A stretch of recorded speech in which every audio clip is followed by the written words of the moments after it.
What would you do if you discovered your ex had been secretly tracking your every move, and instead of exploding in his face, you decided to hit him with the most savage, silent revenge imaginable? Picture this. It's a random Tuesday evening. My ex, Ethan, shows up at my door uninvited. We broke up 6 messy months ago, but there he is, all concerned eyes and fake worry, saying, "Maya, I just wanted to check if your car was safe after that weird noise you mentioned last week." Sweet, right? Protective. Almost romantic.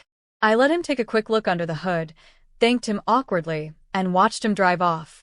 That night, I couldn't shake the weird vibe. Something felt off. So I grabbed a flashlight, slid under my car myself for a routine check. And there it was. A small black GPS tracker, magnetically stuck right under the wheel well. Hidden. Silent. Watching me. My heart slammed against my ribs. This wasn't concern. This was control. Stalking dressed up as caring. I didn't scream. I didn't text him a rant. I just stared at that little device for a long minute. Then a slow smile spread across my face. Because I had a plan.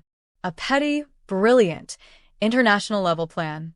I quietly packaged it up and mailed it somewhere he would never expect.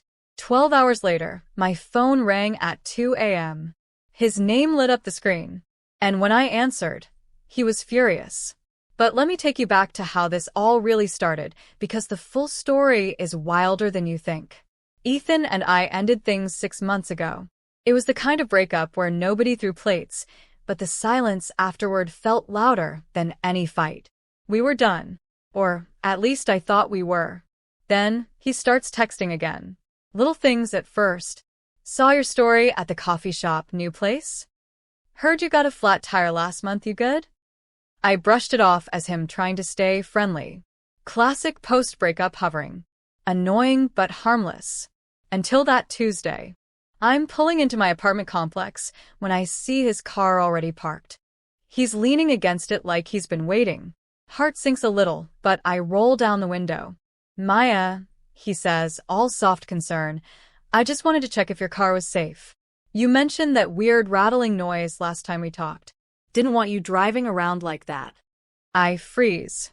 We hadn't talked in weeks. How did he even remember that offhand comment from a random voice note? But he's already walking toward my car, keys in hand like he's entitled to pop the hood. Part of me wants to snap at him. The other part is too stunned. So I let him look. 5 minutes later, he's wiping his hands, smiling like he saved the day. Should be fine now. Just keep an eye on it. He leaves. I wave. Door shuts.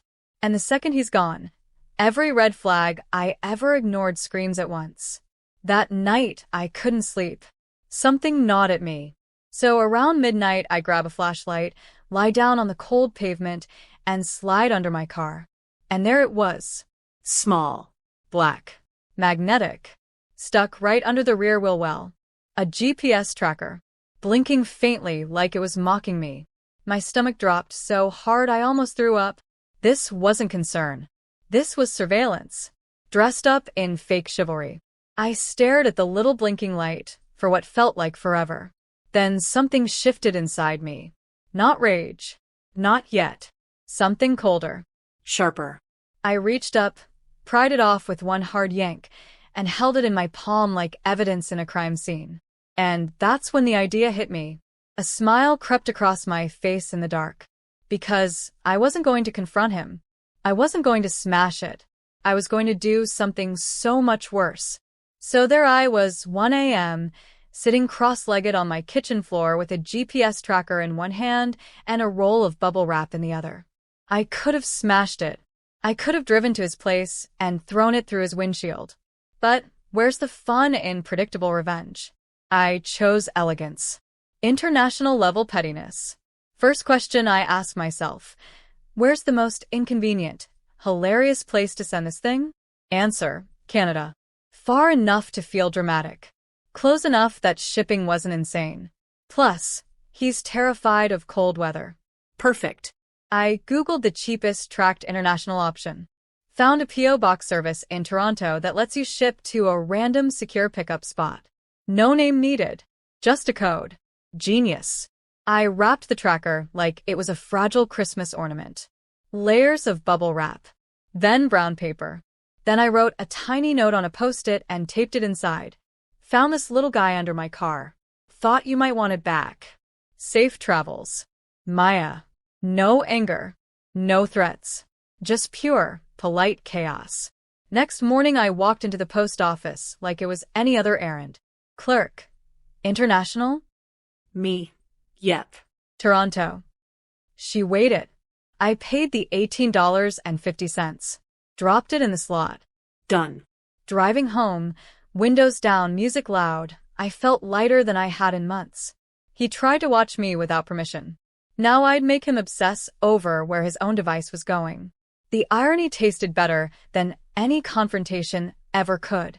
I poured a glass of red, sat on the couch, and stared at my phone. Waiting. 12 hours later, almost to the minute, my phone lit up at 2:17 a.m. His name. No text. Straight to call. I let it ring twice. Took a slow sip of wine. Then I answered. And the screaming started. The phone kept ringing like it was trying to punch through the screen. I stared at Ethan's name for 3 full rings, wine glass still in hand, heart doing that weird calm before the storm thing. Then I swiped to answer. No hello.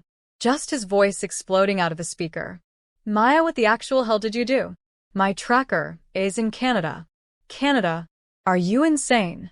I let silence hang for 2 beats. Took another slow sip. Then, cool as ice. Tracker? Oh, you mean that little black box I found taped under my car?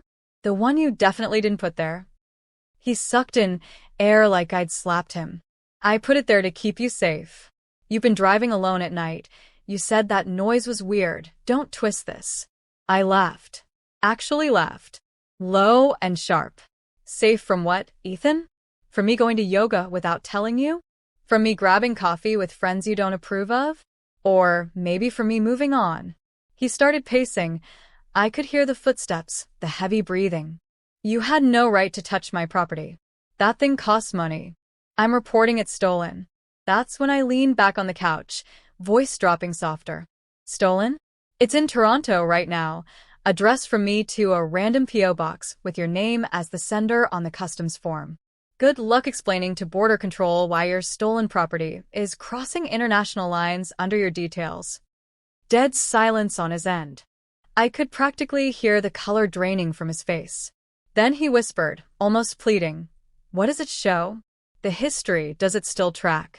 I smiled into the dark room. Guess you'll have to check the app and find out. He cursed under his breath.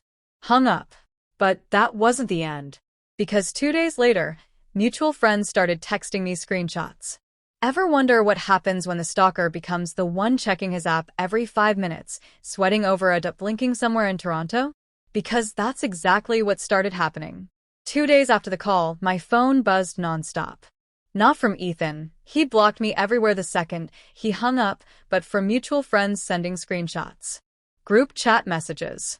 Subtle stories. One friend forwarded a voice note Ethan left in their server. She's lost it. Mailed my stuff to Canada like some psycho. I'm just worried she's unstable now. Unstable. The guy who glued a tracker to my car was calling me unstable. Another screenshot. Him refreshing the tracking app obsessively, zooming in on Street View images of random Toronto intersections, trying to figure out if the device was still moving or had been picked up. He even asked one friend if they knew anyone in Canada who could check on it for him. They laughed in his face and sent me the receipts. That's when it hit me hardest. Not anger anymore, but this quiet, bone-deep relief. He didn't just lose a $40 gadget. He lost the illusion of control. And watching that unravel from afar, it felt like finally breathing after holding my breath for months. I didn't need to yell back. I didn't need one more word. Mailing that tracker gave me silence, power, and the best kind of closure.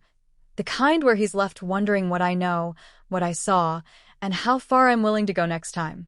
Looking back now, the real shock wasn't finding the device under my car.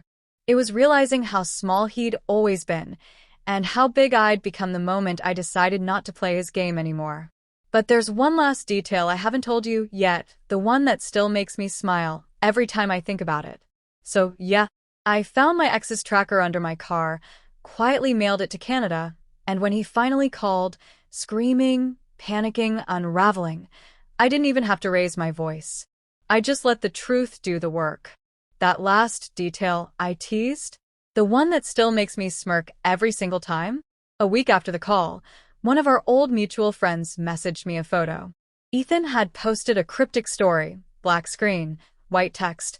Some people will go to any length to prove a point. Lesson learned. Underneath it, in the replies, someone commented, "Bro, did you just get internationally ratioed by a GPS tracker?" He deleted the story in under 10 minutes. But screenshots live forever. I didn't need revenge to feel powerful. I needed to know I could protect my own peace. And sometimes protecting your peace looks like bubble wrap, a $18.50 shipping label, and one perfectly timed nope to someone who thought they could keep tabs on you forever. Trust your gut always. Red flags don't always scream. They hide under will wells, disguise themselves as concern, whisper, "I just want you safe." When you spot one, don't argue. Don't explain. Just ship it far away. Let distance do the talking. If you've ever had to reclaim your space from someone who wouldn't let go, drop your version in the comments. No names, just the chaos. Hit like if you'd mail a tracker too. Subscribe and turn on notifications so you never miss when someone finally gets what they deserve. Because sometimes the best response is no response at all. Just a one-way ticket north.